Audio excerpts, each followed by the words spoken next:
I guess we're doing this.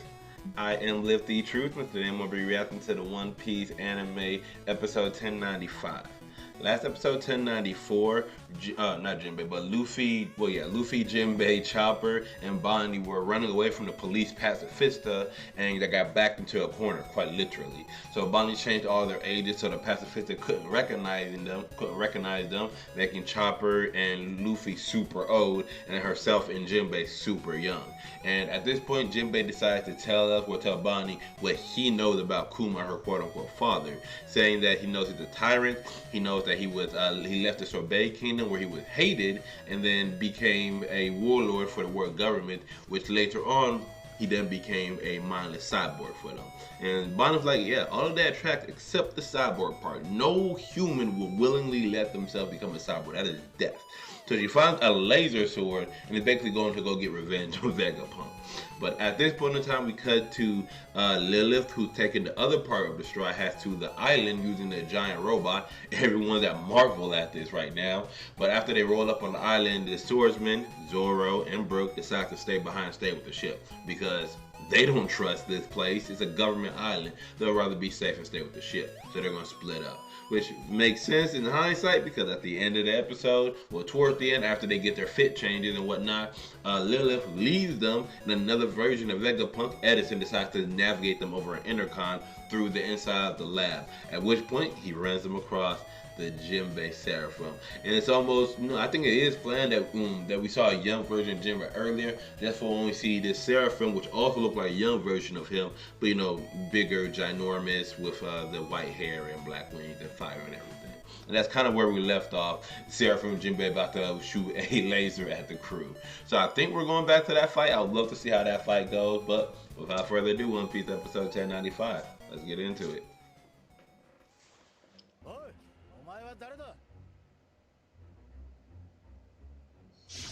Flame on.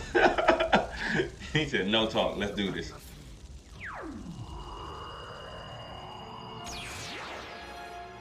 And that's where we're starting. The brain of a genius. 6 Vegapunk. The 6th past of Vegapunk.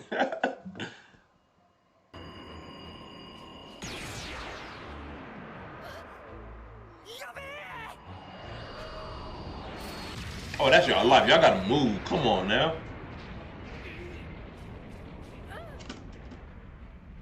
Y'all gotta move. Y'all gotta be better at that. Especially you, Sanji. Y'all gotta be better.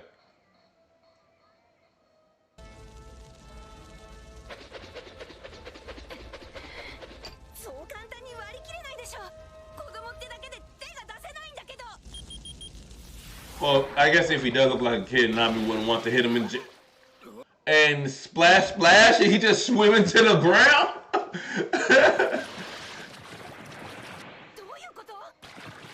It looks like there's water on the ground.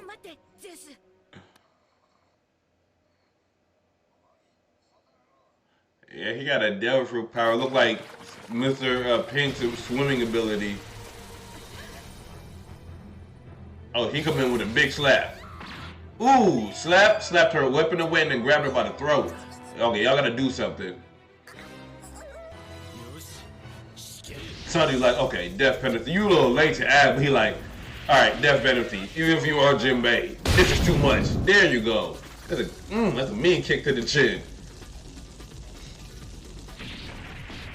To be honest, if it was normal Jimbe that did that to Najami, he would still kick the heck out of him. So that makes absolutely sense. He ain't holding back. Kid or not, Jimbe or not, I'm for the same as them. What you just did is unforgivable.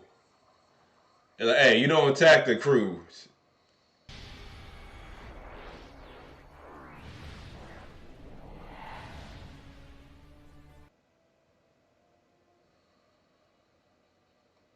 Are they getting serious? A giant woman has appeared. Opportunities like this are rare. Are they using this as a way to test and make the Seraphim stronger? Live combat? I mean, the Straw Hat crew is one of the strongest crews out there, so as far as testing them goes, it's a good test, but come on now. That ain't right. Ooh. Robin slapping the Is he using a water wall to block that? How? How? Is he? Oh, what? So he turns the area around him to water. And then he uses, I guess, Jimbe's natural abilities with the water. It look like, yeah, he look like he's about to throw some water and he using Fishman karate.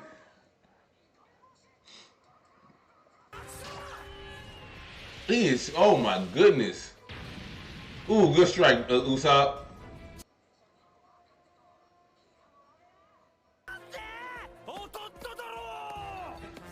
Probably underneath you underground. He could take it to the wall on the side too, so he could swim in 3 dimensions. I'm weak. That will make him a bit squirrely.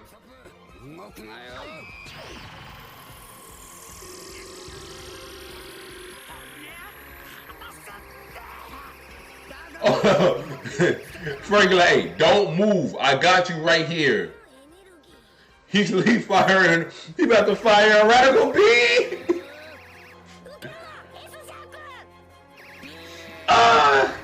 Vegapunk, hey, Seraphim, start move. You don't want to hit that one.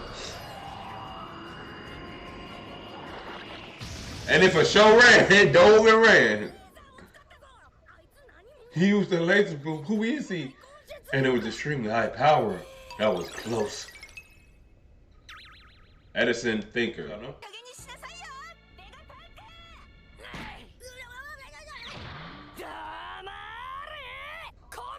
Really though? Lilith, come on, really though?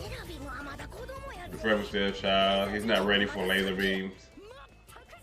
I figured they're still setting up the Seraphim. They're still fresh. So he's like, hey, I'm not trying to have y'all get hit by lasers and get rid of y'all right off the jump.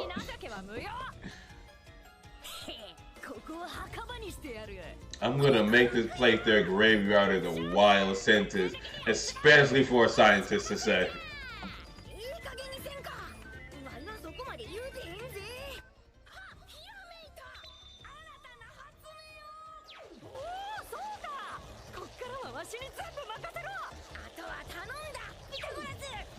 Ah, there it is.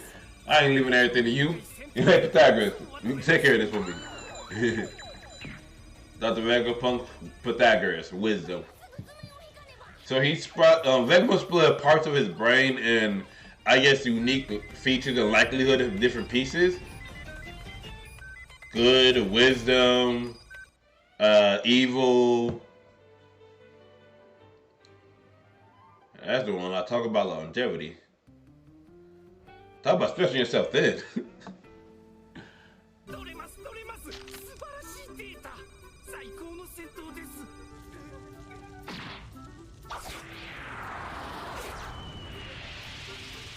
He just chucked Sanji up against the wall. Oh my goodness! What in the world? Hey yo, this whole episode is a wild trip, man. Who is this? This is another version of Vegapunk? Someone just sleeping laser around. This whole episode is a trip. And that must be all of them. Okay, so we saw all the Vegapunk this episode. It makes sense. Are we gonna go back there? Was that just to show us the last woman? The greed?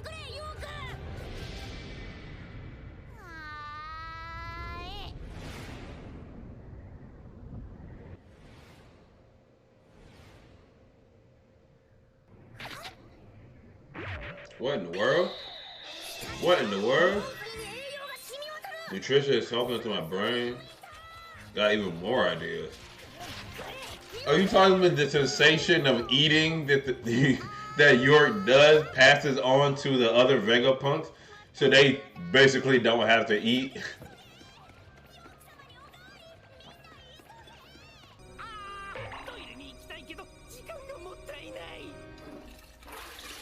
What? What? What? So, not just eating, but when she relieves herself, they all feel that relief as well. Wow. What kind of nonsense?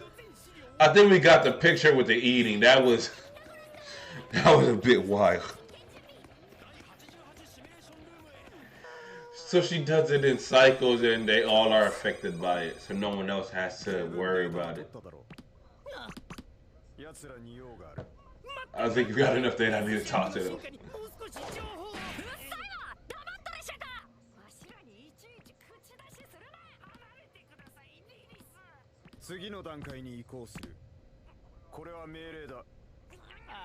This is an order. Okay, looks like Shaka's the one in charge. I'm surprised you didn't fire one earlier. He's setting up for another radical. Bring Frankie. Oh, Shaka pulled up himself. What? The boots are controlled, so they can't even move. They're being guided. I mean, that's what y'all get for just putting on someone else's clothes, though. So you can't always trust the government, especially a scientist who just putting clothes on you.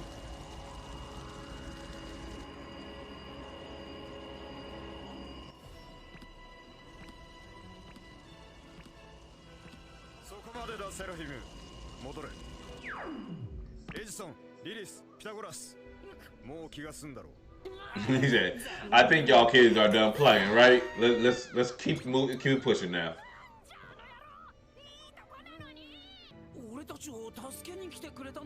Maybe the least evil. I don't know what makes him good so far, but he hasn't done anything malicious yet, so we'll see.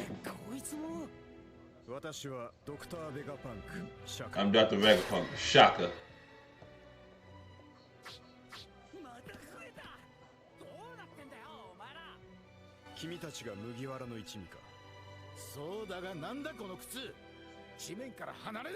We're stuck to the ground.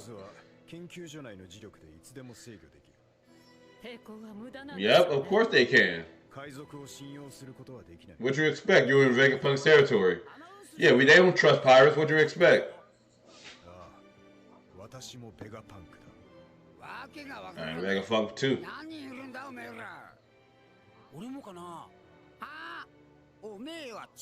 Maybe I'm Vegapunk. Oh, we know Vegapunk's a professional. Does this guy look like I look like a future island? Well, to people living in their current world, yeah. Giant robot, anti-fears, things that go from holograms to real.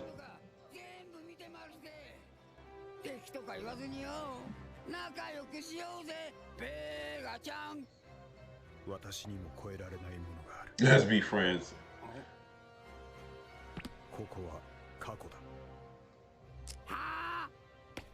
This island's from the past? What do you mean it's in the past or from the past? For example, if I said there was an advanced kingdom like Egghand 900 years ago, the ancient kingdom, would you believe it? The ancient kingdom from 900 years ago, it is all the technology that he's recreating on this island. They've been had this. We're the ones behind. That's. And Luffy and Chopper just met the Iron Giant on their end. That's a rusty one. That's probably what the Vega Force 01 is was designed from. Recreation of that giant robot.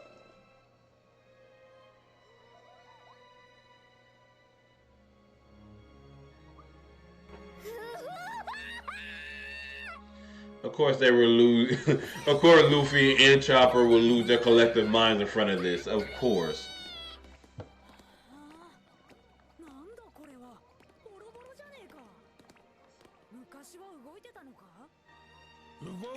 Only technology of the future could make it work. Isn't it too old?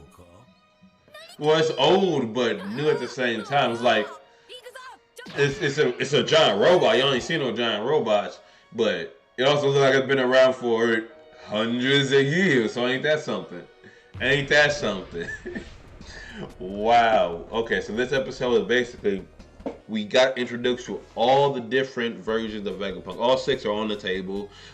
We even got all of the functions York do, which we probably didn't need to see all 3 of them functions. I think we got the gist with just the eating function. But York does everything that consumes time that people don't want to do: eat, poop, sleep, repeat. And all the Vegapunk, they feel that so that they don't have to do that. They can keep doing whatever they're doing for their entirety of the day. But it was basically a little mini test for the Seraphim version of Jimbe. The Vegapunks just wanted to get some data, some battle data, some experience for him. So you put him up against the Straw Hats, which, you know, makes sense. Straw Hats, one of the crews out there, their Yonko crew. It's good test data for them. And while they're doing that, the only thing they didn't want to get hit by was a radical beam. So there's certain power levels of strength they did not want to get hit by. Even Sanji's normal Diablo Jimbe kicks, not named, just normal kicks, weren't enough to really damage. They pushed him back. It probably hurt him at the moment, but not really doing anything, and that's probably how he want how their systems are made to be. But lasers, not willing to risk lasers on that. Not while they're still so young. But after, you know, testing them and whatnot and getting us all acquainted with all the versions of Vegapunk, Shaka's like, all right, y'all done playing? Y'all have enough of y'all data now? Let's keep it pushed. We need to move on to the next steps. He steps in, locks them in their shoes. They can't move, and he can navigate them wherever he wants to because the shoes are pre-programmed with the magnetic fields on the island. Of course they are. You are on Vegapunk's island, the world's smartest man that works for the government, the world government. It ain't gonna be as simple as you think. But he's like, what's it called? Him saying, "Hey, I'm good. I'm Vegapunk, Shaka version," and Usopp like, "Everybody's Vegapunk. Shoot, I might be Vegapunk." Just like Usopp, but he's like, "Y'all think this island's futuristic? Y'all really think it's about the future, huh? Well, what if I told you there was an island or a civilization 900 years ago more advanced than this island right now? What would you think?" Oh yeah, that's what I thought. And just as he's saying that, Luffy, Bonnie, Jimbe, and Chopper all stumble upon the Iron Giant, which is probably what the Vega Force 01, their Iron Robot, was made off of. That old, rusted-looking Iron Giant. And that was, oh my goodness, seeing Luffy geek off over a robot, and then he's gonna run into Usopp and Frankie, and they're gonna be like, well, Luffy and Chopper's gonna be like, "Hey, we saw a giant robot," and then Frankie and Usopp will be like, "Hey, we saw a giant robot too. Ours could fly," and they're gonna be like, "What? No, ours was just over the rusted." I can see it now. Oh my goodness. Oh, I just love this. Not too much happened. It was just basically introduction to Vegapunk, getting us the concept that, and Shaka looked like he's going to progress the story next episode. But it's still a great One Piece episode 1095. I enjoyed the heck out of it. I have been Liberty Truth. I'm going to catch you on the next one. I'm out.